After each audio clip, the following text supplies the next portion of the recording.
네, 여러분 오늘 우병우 이석수라는 제목으로 정규직 칼럼을 좀 말씀드리려고 합니다. 우리나라가 지금 이 검사들이 뉴스의 오히려 주인공이 되는 일이 꽤 몇 년째입니다. 대한민국 검사가 어떤 존재이길래 이렇게 검사들이 뉴스의 중심이 되고 검사들이 완장을 차고 권력을 행사하고 소위 조사하면 다 나와 이런 세상이 되고 정치권에 진출하고 새누리당 더불어민주당 할 것 없이 소위 검사 출신들이 소위 법률당이라 그러죠. 검판사 출신들이 국회의원까지 다 해먹고 무슨 양쪽 다 검사 판사 출신들이 아주 즐비하죠. 추미애다, 나경원이다, 원희룡이다, 많습니다. 야당에도 있고 여당에도 있고 온통 검사 출신들이고, 물론 여당의 검사, 판사, 법조인들을 이렇게 많이 끌어들인 것은 이회창 때문에 그렇습니다. 나는 이 이회창이라는 분이 참 훌륭한 분인데 적어도 그 점에 있어서는 이회창 키즈들이 정말 문제가 많다고 느낍니다만은 최근에는 그것이 이제 정부 안에까지 들어와가지고 심지어 청와대에서조차도 작년에는 무슨 경찰 출신 청와대 근무자가 미행을 했다, 박지원이를 미행을 했다, 미행을 하는데 무슨 말도 안 되는 거짓말을 찌꺼렸죠. 박지원을 미행을 하는데 뭘 타고 미행을 했냐, 할리 데이비슨이라는 오토바이를 타고 미행을 했다는 정말 얼빠진 거짓말을 쓰고, 할리 데이비슨이라는 게 왜 길에 궁궁궁궁궁 하는 그 오토바이를 타고 그게 미행하는 데 쓰는 오토바이입니까 그래. 근데 이 경찰 출신 이 얼빠진 친구는 할리 데이비슨 탄 친구가 박지만이를 미행을 했다고 보고서를 쓰고, 그러니까 그게 또 사실이라고 그 난리가 난 것이 작년도 일이잖아요. 작년, 재작년. 그렇게 온 나라가 궁중비사의 어린 것들의, 아래 것들의 권력투쟁으로 시끄러웠는데 또 우병우, 이석수의 이번에는 언론까지 가세한 권력투쟁, 궁중비사 사건이 터져서 우리를 참 기가 막히게 만들고 있습니다. 저는 사건의 발단은 우병우라고 생각합니다. 물론 충성심에서 그랬겠지만 글쎄요, 그 전에 또 이런 생각도 해봅니다. 수백억씩 돈이 그렇게 많고 그러면은 조용히 살아라, 조용히 살아라. 청와대 같은데 정말 그 머리 싸매고 박 터져야 되는 그런 데 들어와서 정치 노름하지 말고 조용히 사는 게 좋지 않겠냐, 그런 생각이 듭니다만, 어떻든 물론 충성심에서 그랬겠죠.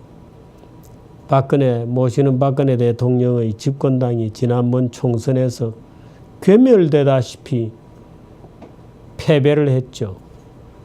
그래서 국면을 전환해 본다고 했는지 모르겠습니다만은 롯데에 대한 수사가 시작이 되고 사정정국의 바람이 휘몰아치기 시작했습니다. 지금 그 완력을 가지고 어떻게 해보겠다고 하는 것이 지금 불과 2달여 만에 심각한 파국에 처하고 있는 것이다라고 저는 이번 사건 자체를 봅니다. 완력을 이용해서 소위 옛날처럼 사정정국을 통해서 후반기 정권 관리를 해 나가겠다고 하는 발상은 참 검사스러운 발상이죠. 그런 발상으로 이 난장판인 정치권에서 통제가 되겠습니까? 그러니까 어떻든 정말 악의 세력이 있는지 없는지 모르겠습니다만은 오히려 역으로 우병우 네가 죽어봐라 하는 역풍이 불고 거기에 꼼짝없이 지금 걸려들게 된 것이죠. 그러니 우병우로서는 개혁에 저항하는 정말 더러운 세력이 나를 포위해서 구체적인 범죄 혐의도 없는데도 여러 가지 재산 거래라든지 이런 것을 과대하게 뻥 튀겨서 언론을 통해서 무참하게 공격함으로써 나를 좌절시키고 사정을 좌절시키고 박근혜 정부를 좌절시키려고 하는 음모가 작동 중이다라고 느낄만 하죠. 그러나 그걸 자처한 것은 누구냐? 우병우입니다. 바로 그것이 지금 우리 시대의 한계이고 소위 검사스러운 방법으로 뛰어봤자 안 되는 겁니다. 그렇게 뛰어봤자 오히려 더 점점 더 조여올 뿐이다.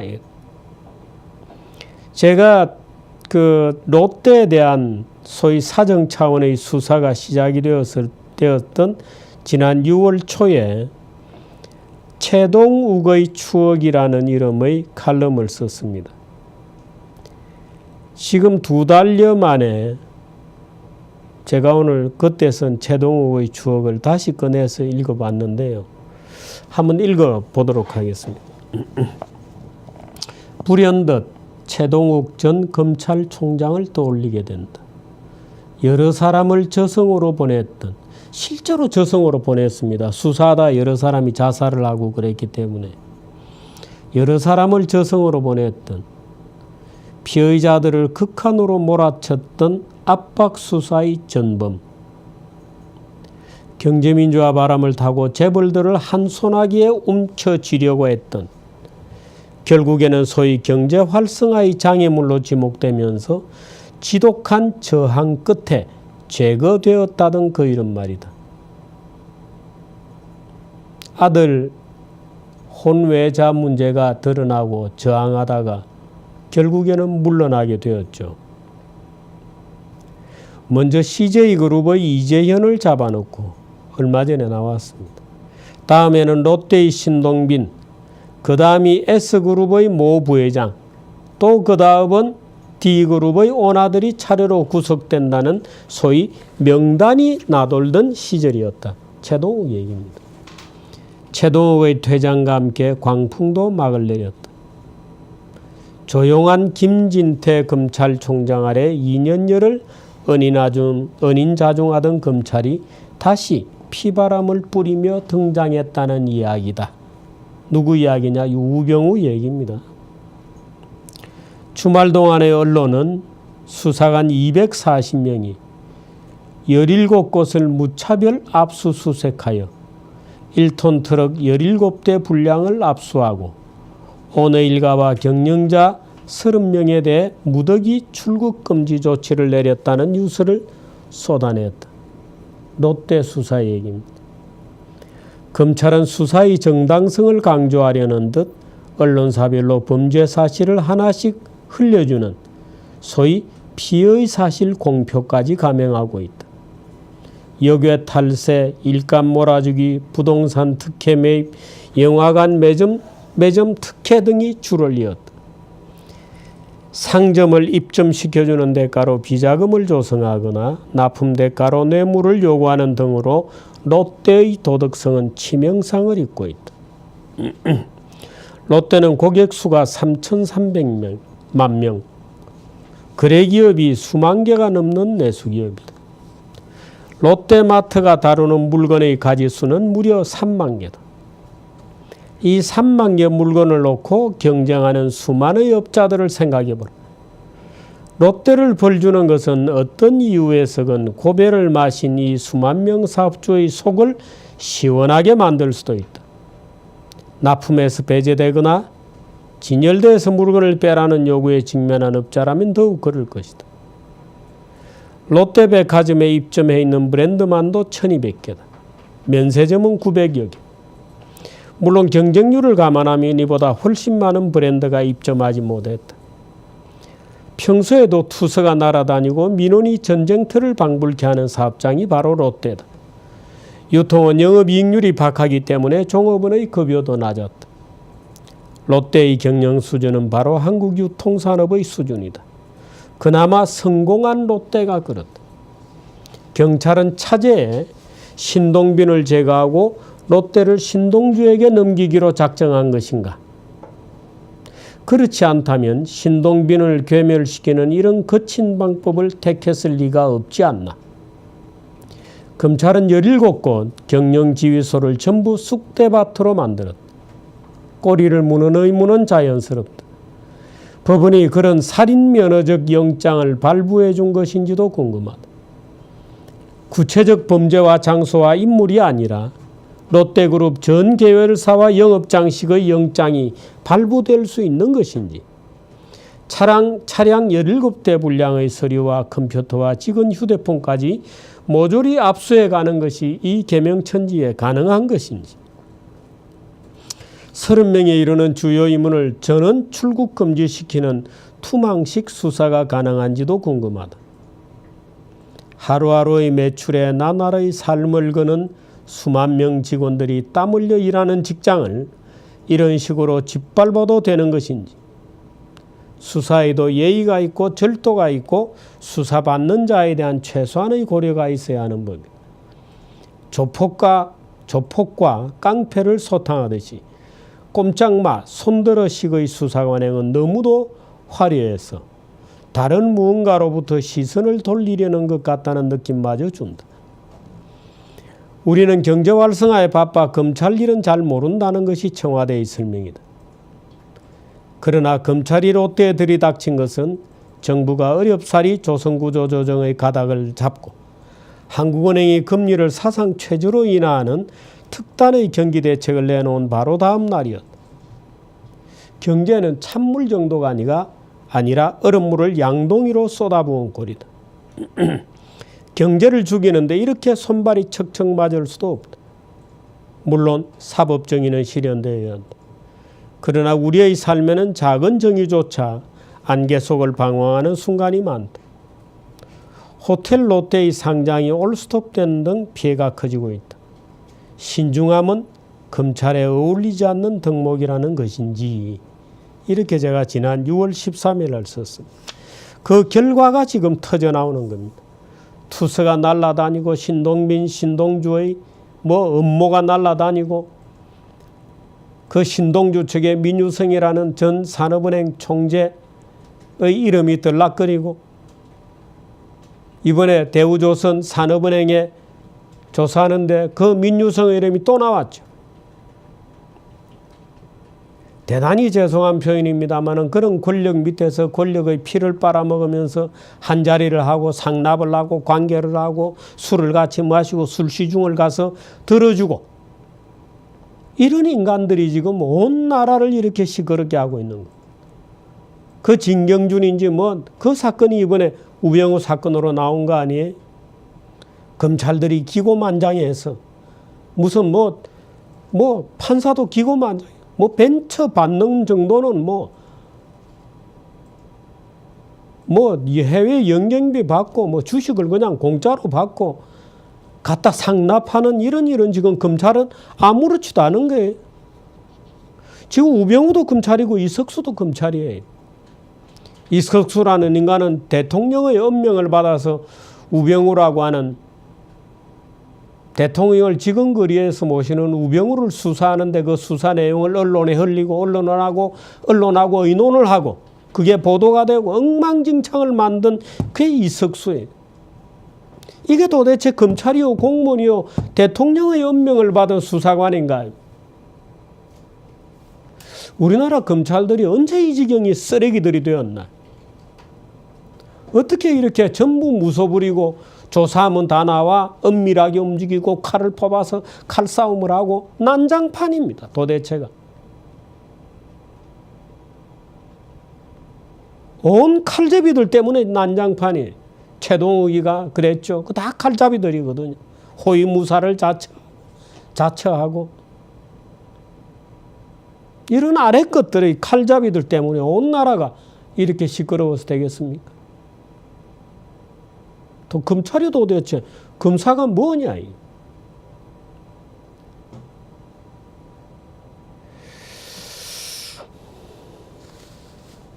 투서가 날아다니고 그 투서 가지고 조사를 하고 지금 수사가 시작된 지 2달이 넘었는데 신동빈은 어떻게 되었습니까? 그렇게 롯데그룹 전체를 쑥대밭으로 만들어 놓고 지금 검찰은 무엇을 하고 있나요?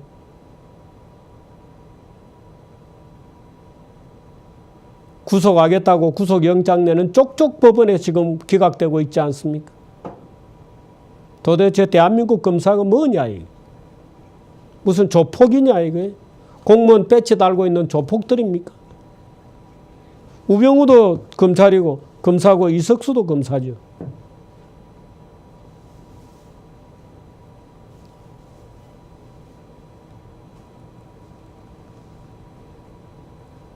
국민을 모셔야 되는 공복들이 전부 기고만장해서, 그래서 제가 늘 얘기하는 것이 작은 정부, 작은 국가, 시장의 자유입니다.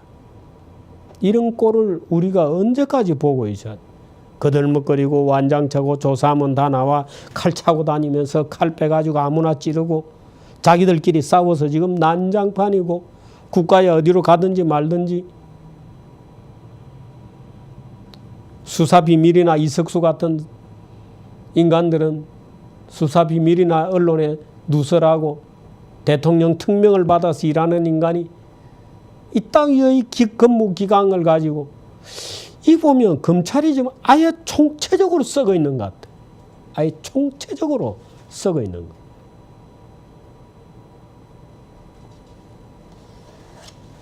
언제부터 우리나라 검찰이 이렇게, 그동안에 김진태 검찰총장은 아주 깊은 그 불교적 단련이 되어 있는 분이어서 그분이 검찰총장 최동욱 유물론하고 2년여를 하셨으니까 검사들도 고개를 받고 조용하더니 김진태 검찰총장 물러나자마자 지금 온 썩은 물들이 다 올라와서 난장판이 되고 있습니다.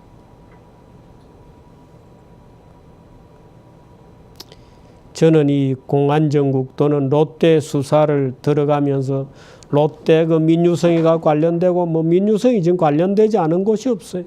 이런 난장판이 터질 줄이야 우병우도 몰랐을 텐입니다만, 또는 뭐 우병우가 이 소위 기획사정 총선 패배하고 대통령을 어떻든 보위하기 위해서는 뭔가 이 서릿발이 필요하다고 생각했는지 모르겠는데 그 칼날이 지금 자기에게로 들어오고 오히려 그것이 지금 더 세상을 복잡하게 만드는, 대통령을 더 지금 무너뜨리고 있는 이런 어리석은 결과로 가고 있는 것입니다.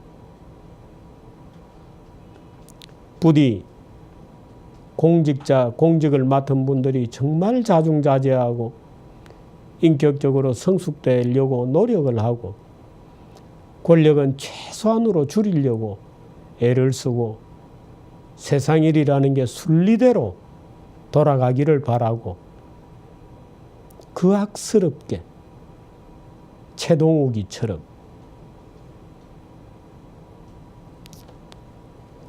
우병우는 지금 이 시간까지 아직 사표를 내고 있지 않습니다마는 어떻든 특별감찰 결과 직권남용의 혐의가 있다, 수사가 필요하다고 되었으면 사표를 내야 하는 것.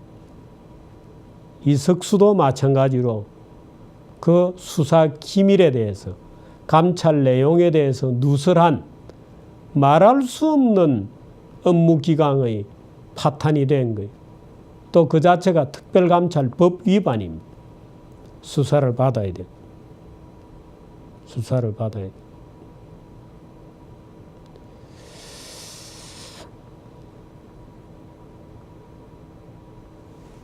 우리나라, 저는 이 시기를 최동욱부터 지금까지 검사들의 난이라고 봅니다. 검사들의 난. 진경준이다, 뭐 벤처 여검사다, 뭐 검사들의 난이다. 부디 자중자재해 주시기를 부탁드립니다.